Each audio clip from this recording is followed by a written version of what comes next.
This week on Midwest Outdoors, we head to Devil's Lake for giant white bass. We're dropping downriggers for salmon on Lake Ontario, and Roger Cormier uses electronics to pinpoint smallies on Rainy Lake. You're watching Midwest Outdoors magazine.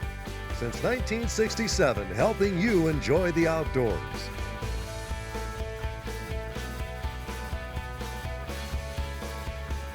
Sponsored in part by Rapala, Abu Garcia, Berkeley, Skeeter Boats, and Flow Fast Fuel Transfer Systems.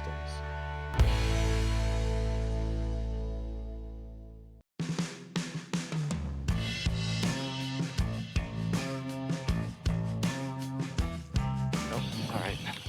Hey folks, Larry LADOWSKI, Midwest Outdoors.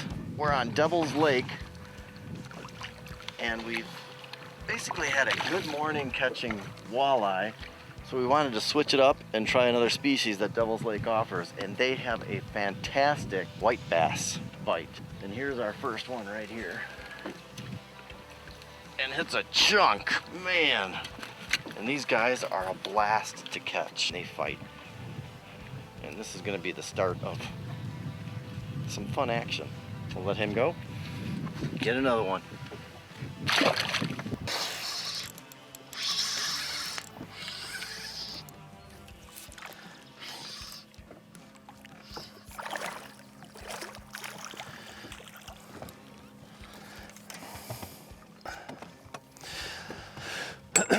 So what we're doing is we're just finding wind-blown shorelines, and this just happens to be a old tree row or where there's timber. And what happens is the freshwater shrimp get blown up into the trees or into the weeds, and that's what these guys are feeding on. So we're just casting. This just happens to be a 3/8 champ swimmer, which is a new size, or a 3.5-inch ripple shad is a really good swim bait to throw for these very aggressive white bass. You might want to come up to the front. Holy cow. The school is literally right in front of us.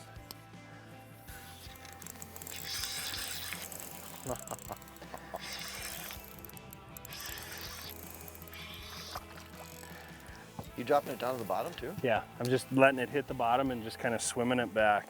Huh.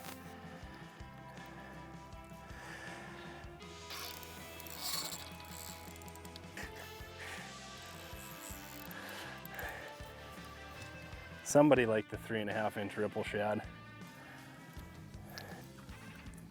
A good one. Got him. There we go, doubled up. And you're right. All I did was let it go sink it down to the bottom, lifted it up, and boom, he was right on. I tell you folks, this guy knows this lake. Yeah, they act just like a bass. You reel them in slow and the school will follow. But we just drove through all this behind me. You could see it's like, it goes up to like 5 feet to this little inlet pocket right here. And he took a couple casts in this area and said, yep, we're here. It's amazing. You know your body of water. Chunks. Come here, beautiful. A lot of fun to catch these. They're feisty and strong.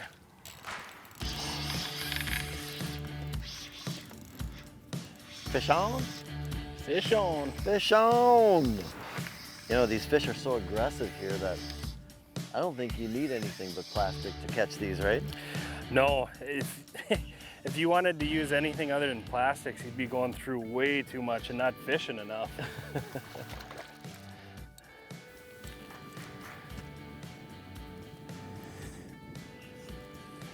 Well, the way they're making plastics these days, though, I mean, it's amazing that they mimic bait fish so well nowadays, and there's so many different varieties. It's absolutely incredible with what they come out with year in and year out. You see one thing and you go, they can't outdo it, and then next year, 2 years later, all of a sudden they come out with something better even, and it's absolutely incredible what they can do. So there's really no need to even buy bait anymore. I know I don't anymore. One thing you need to learn when you're fishing plastics is you need to constantly keep it moving. It's not a live bait. You and the rod have to do all the action on it to keep it to mimic that, you know, if it's a distressed minnow or if it's a regular minnow swimming. The more action and the more time you put into learning how the action affects the lure, the more fish you'll put in the boat. Oh boy. Come on up, sweetie.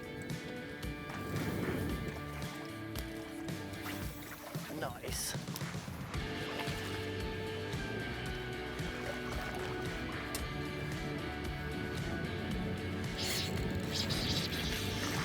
Double? Doubled up. Double.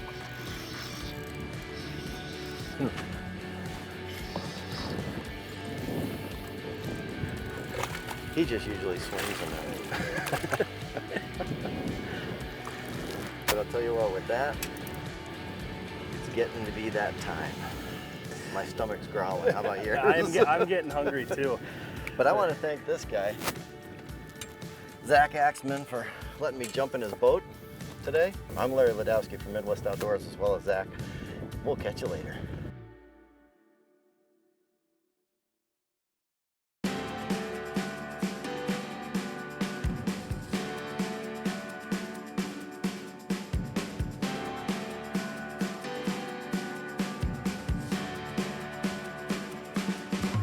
Captain Vince PIERLEONI from THRILLSEEKER Sport Fishing Charters, and we're out here on Lake Ontario out of Walcott, and it looks like we got a king salmon hooked up. When I tell you, oh, let him run. All right, let's see what we got.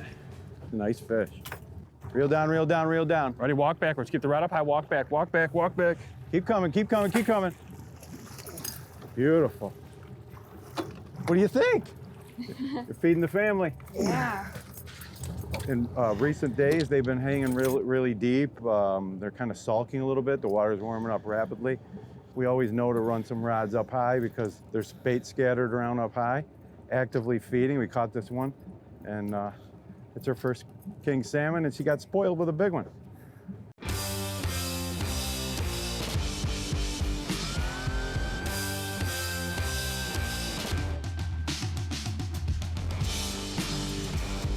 Down. Fish on, baby. Fish on. It's like Vinny likes to say, fish on, baby. Nah, 600 copper went off. That meat rig, they've been loving that meat today. Don't really know what to say about that. The only thing that keeps me working in the day, Nick. I don't know if that sound's going off. I know I'm working. Reel down to him. This one you're gonna have to work a little bit. Stay slow though. There's your 22-pounder, Matt. Keep reeling. Yep, Don't let him win. Lift up slow. Ah, got him. Not a small fish there, Matt. Oh yeah, we are excited and tired both. That was an excellent fight. He didn't want to give up.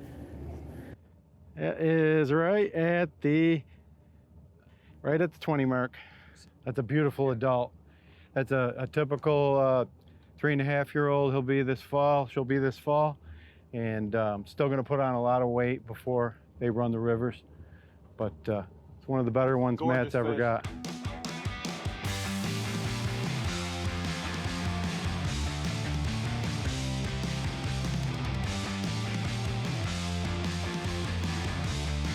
Don't reel, don't reel, don't reel. Ready? Now reel down. Crank, crank, crank, crank. Stop. Now when he wants to stop and shake his head, beat up the rod, I let him do it. So we just hooked up. We changed our troll angle a little bit. What we're realizing is with our lake warming up real rapidly that fish are scattered. But if you put it on their nose, you can still hook them up. So decided to cover some water on a northeast angle, and looks like a pretty good fish. No, there you go. Come on, baby.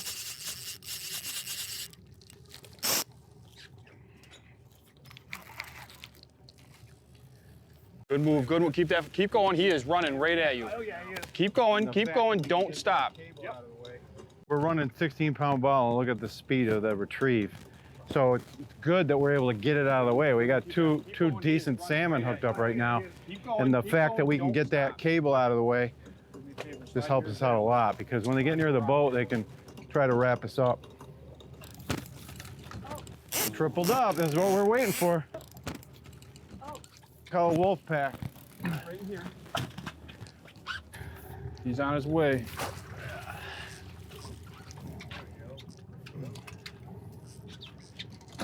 Keep reeling, just keep reeling. Don't back up yet. Always keep that bend in that rod, okay? If that bend is in that rod, you have no slack.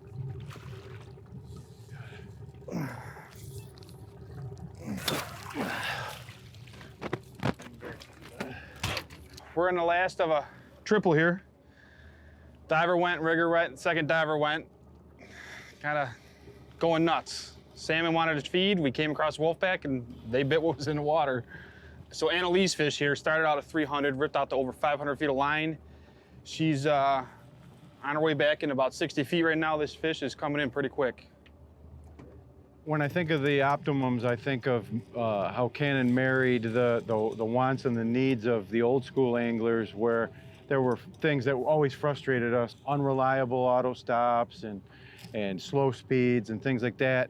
But then they've also married the technology of today. So, you know, the newer guys are really excited to see that being added. And we love the reliability because we fish every day. When he's barking like that, keep the rod up. They're perfect. Just keep reeling. If he's gonna let you, take it just like that. He's kicking up big alewives.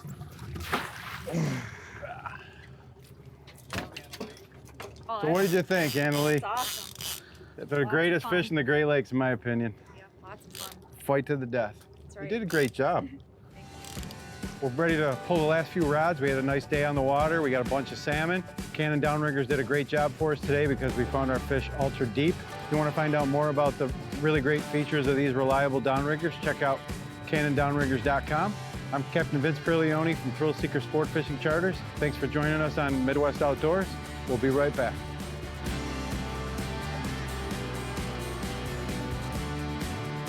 Midwest Outdoors helps you enjoy the outdoors with expert articles on where to go, what to use, and how to use it. Your subscription gets you 10 big issues of the best in fishing, hunting, and the great outdoors. Sign up now at MidwestOutdoors.com/subscribe.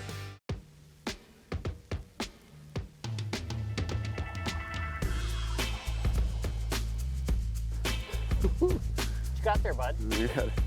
We got a big one. We got a big one to start us out here. My buddy Scott Walsh and I are fishing way up in northern Minnesota, Rainy Lake. Early fall, I guess. We go. Oh, I missed one. And this is our nice one. This is our first afternoon up here, and we're just kind of getting the lay of the land. We've been hitting some windy points. It's kind of a blustery day, and throwing a hodgepodge of baits at them. Catching a lot of 14 to 16 inches, which is typical for up here. And this is our first nice one. Here we go. That just hammered a search bait, and Scott's got a good one too. We've got the Minn Kota on spot lock. This thing ate it so good, I'm gonna need a pliers. You got a big one too? Yeah, not as big as that one. This is just a little guy. There's that one.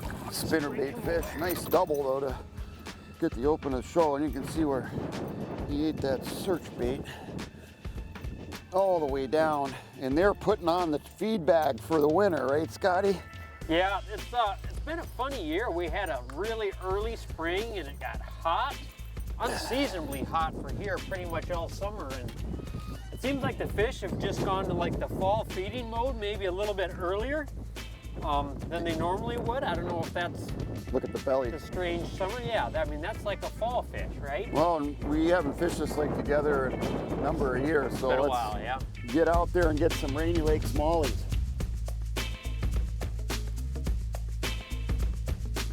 Whoo! One thing we're seeing, Scott, is these fish are definitely showing a preference for windy shorelines and points today, huh? We fished a couple spots out of the wind to get a little break from the wind, and it just wasn't happening. So here we are in the wind. On a big body of water like this, I mean, we're fishing a shield lake here, right? Rainy Lake. the whole thing is basically a chunk of rock, right? There's rock everywhere. And you might be on a stretch of shoreline or a flat that's 300-400 yards long. Fish usually aren't scattered over the whole thing. There's always a couple key pieces of cover or a key break that the fish are relating to.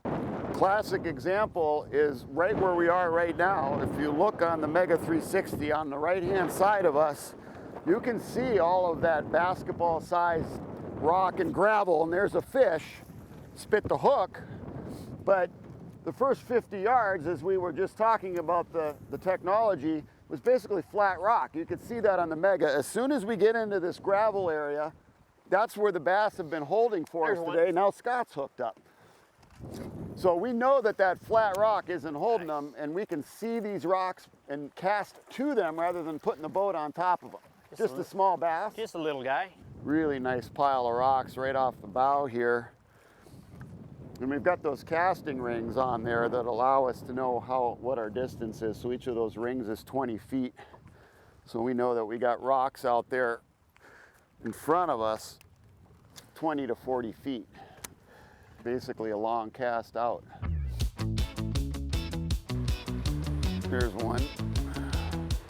Well, we've been fishing in the wind all afternoon and having a ball catching a bunch of smallmouth, but Scott and I were both looking forward to catching some smallmouth on top water. And looks like you got maybe a stout one there. Yeah. Oh, I got another one. There's a double. I'm gonna go to the back with this guy. Yeah, mine's smaller here. He's not gonna be much trouble. This fish in this skitter prop on a 6.6 medium light. So it's a fun one. That's a good fish. Yeah, just a little guy. He's not like that horse you got. Here we go. Beauty. Awesome. Yeah, beauty, huh? That's fun. I'll stay out of the wind if we're gonna catch fish like this. Right, right. Almost 18 and a half. What a beauty. Let her go. My God. Oh, that's not a small one. We're a little bit embarrassed on how I caught Was that it. just sitting out there? It was. Now he's got a bunch of salad with him now. Since I got him on the meat stick, I'll just boat flip him. But what a great way to end the day, huh? They're just feeding early for fall, I guess. Pretty heavy fish for an August fish. Not real long. He's only like is he even 17 inches? Just barely. Just kind of a square one. That was fun. Yeah, absolutely fun day, right? Finishing up on topwater bass on Rainy Lake. When you think about Rainy Lake, right, you kind of automatically think, smallmouth on topwater. So. When I think smallmouth, I think topwater whenever you can get them. So we had fun catching them a bunch of different ways today, but the jerkbait bite was hot for us on those windy points, and of course topwater for smallmouth is hard to beat. So hopefully you enjoyed watching this segment as much as Scott and I enjoyed making it. We'll be right back with more Midwest Outdoors.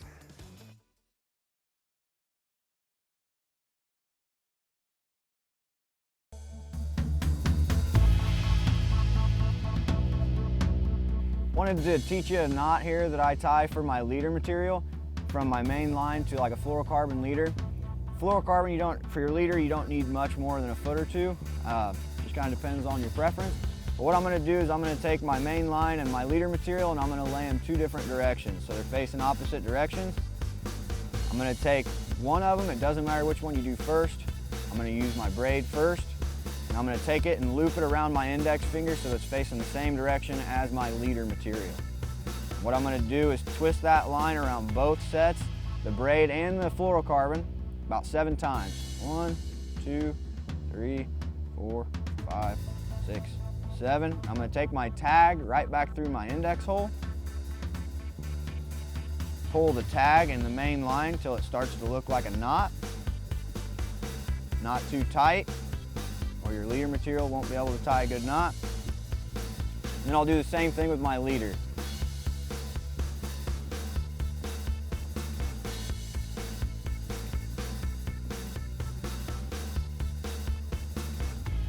back through our index hole.